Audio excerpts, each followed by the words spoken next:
It started like any other morning on my ranch, coffee in hand, dogs barking at the wind, and the sun barely breaking the horizon.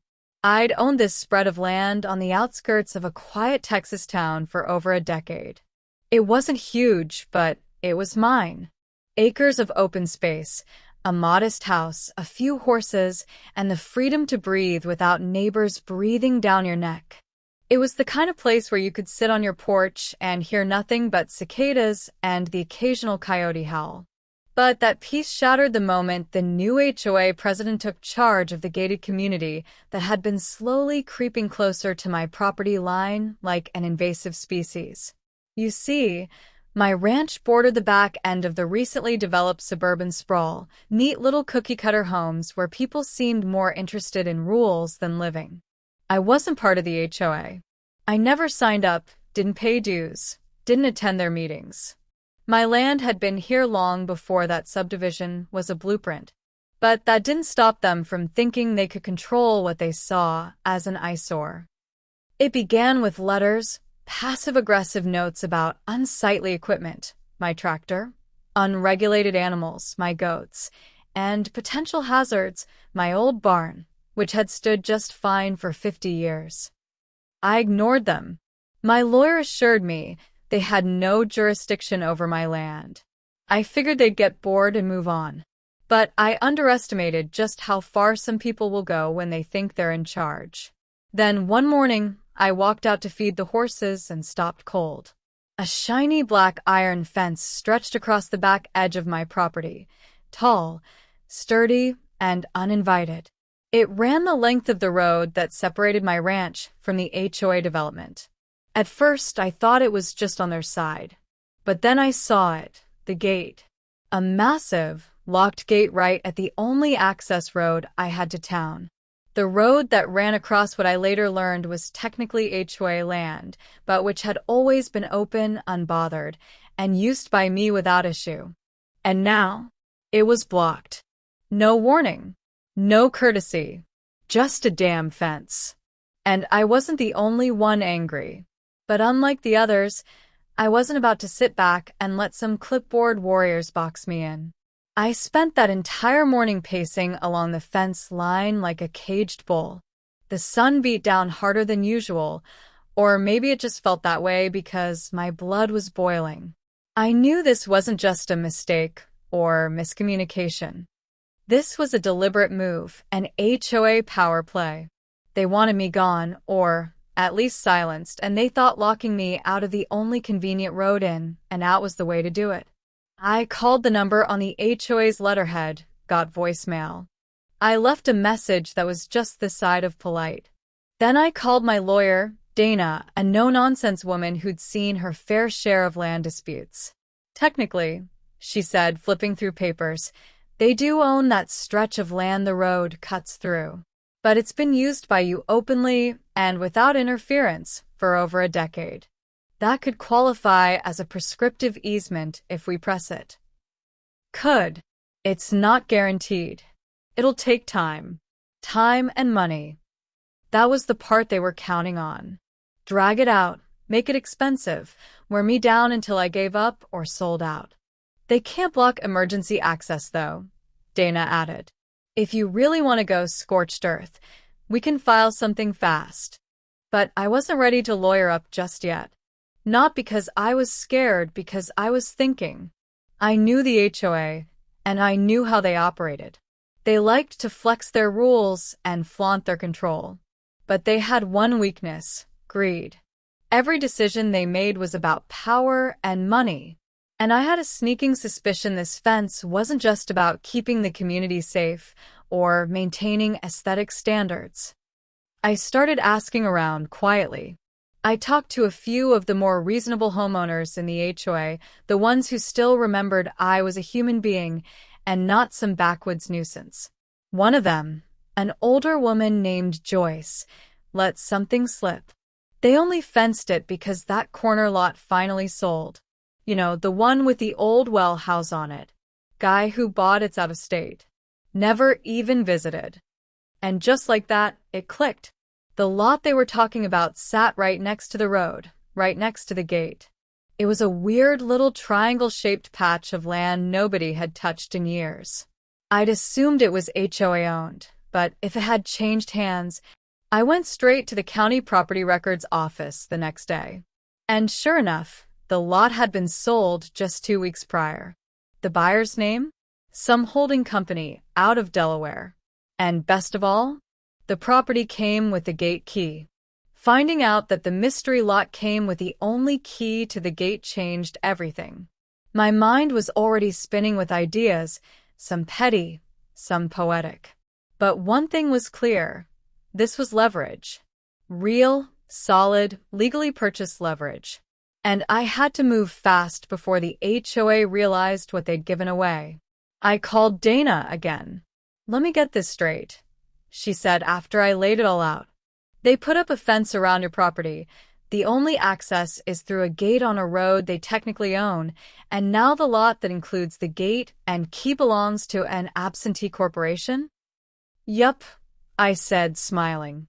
"And I'm gonna buy it." Dana paused. This is either genius or the start of a very expensive standoff. Probably both. Turns out the holding company didn't care about the property at all. It was just part of a bundle of lots picked up at auction. A few calls, a little back and forth, and a wire transfer later. The deed was mine. I didn't even negotiate. Whatever the price, it was worth every penny. Within a week, I owned that odd little triangle of land, complete with a rusted shed, a water well nobody used anymore, and, most importantly, the legal right to control access to the gate. The key arrived by courier. It was an unremarkable thing, plain metal, with a little tag that read Main Gate, Lot Number 79. But to me, that thing was solid gold. I waited until Saturday morning to make my move.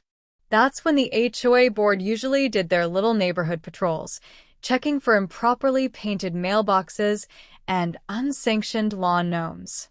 I parked my truck just inside the gate on my brand new lot and waited. Sure enough, here they came, 3 of them in a golf cart, wearing matching navy blue polo shirts with the HOA logo embroidered like it was some sort of badge of honor. They stopped when they saw me. Confused, maybe even a little nervous. I stepped out of the truck and held up the key. "You boys lose something?" The president, some guy named Brent who looked like he never had dirt under his nails in his life, stepped forward. "You can't park there, that's my land. I cut in. Just bought it. And this," I dangled the key, "goes to the only gate you've got, which also happens to be on my land." The silence that followed was delicious. "You're making a mistake," Brent said, trying to puff himself up. "Oh, I already made the mistake," I said, walking back to my truck. "I trusted y'all to be neighborly. But don't worry, I'll fix it." Then I locked the gate and drove off, the key jingling on my dashboard like a tiny metal middle finger. The fallout didn't take long. By Sunday afternoon, my phone was lighting up with calls from unfamiliar numbers, homeowners, HOA members, even the landscaper who'd suddenly found himself locked out. Apparently, Brent and his board hadn't informed the community that the only gate had been placed on property they didn't fully control. Now, half the neighborhood was boxed in like chickens in a coop, and the other half couldn't get to their Sunday brunch. I didn't answer any of the calls. Instead, I let the silence do the talking, let them feel the pinch the way I had when I woke up to a fence cutting off my land. It wasn't about revenge, exactly. It was about making a point they couldn't ignore. That Monday morning, Dana drafted a letter addressed to the HOA board. It was brief, professional, and deadly effective. To whom it may concern. As the legal owner of lot number 79 and the associated gate access key, I am notifying you that the gate currently installed on my property is now considered private. Access may be granted or denied at my sole discretion. If the HOA wishes to negotiate a new easement agreement or purchase terms for the land, I am open to discussion, pending removal of the fence segment that currently blocks legal access to my ranch. Regards. My name. We sent it certified mail. No room for games. By Wednesday, I got a call from Brent himself. This time, his tone was different. Less HOA president, more guy trying not to lose his job. Look, maybe we got off on the wrong foot, he said. We're all neighbors here, right? You weren't thinking about that when you fenced me in without notice. There was concern from some of the homeowners. Homeowners who don't own my land. But now I own yours. Funny how that works. He tried to dance around it, offered to talk it over at the next board meeting, suggested maybe we come to a compromise. But I wasn't interested in talking until that fence was gone. That was my only condition. And the pressure was mounting. Homeowners were furious. Emergency services couldn't get clear access. The deliveries were a mess. Uber drivers refused to deal with the hassle. It turns out, when you fence people in, they tend to notice, especially when their HOA fees are going to solve a problem the board created. And then came the cherry on top, a notice from the county. Someone had filed a complaint, probably one of the residents, and it triggered an inspection. The inspector found that the gate, having restricted access to a public road without permits or emergency override, was a liability nightmare. Brent called again. This time, he was ready to deal. We met in a cramped HOA conference room that smelled like stale coffee and desperation. Brent and two board members sat on one side of the table with their lawyer, who looked like he regretted taking the case. I sat across from them with Dana, calm as ever. The manila folder in front of her held every document they didn't want to see: deed to the lot, photos of the gate on my land, the county's inspection notice, and a copy of my certified letter. Brent cleared his throat. We're prepared to offer a fair market price for the parcel plus. Nope, I said. This isn't a negotiation for land anymore. You want access through my property. We start with removing that fence. Period. He shifted uncomfortably. That fence was built for safety reasons. Dana slid the county violation notice across the table. It was built without permits, and now it's classified as a hazard. Your safety fence has 30 days before it has to come down, or you get fined. Silence. I leaned forward. Here's the deal. You take down the fence. You restore full access to my property.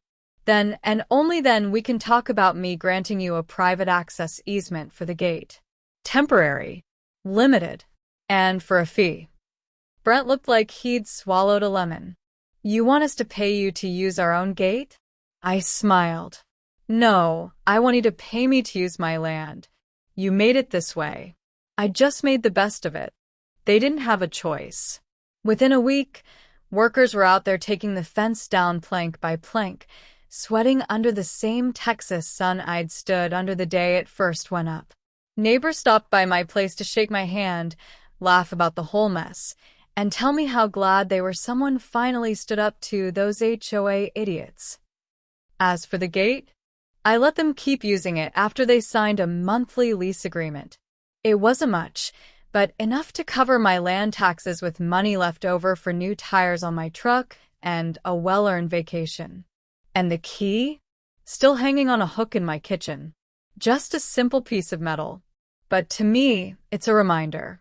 Don't box in a rancher unless you know exactly who owns the fence line. The end.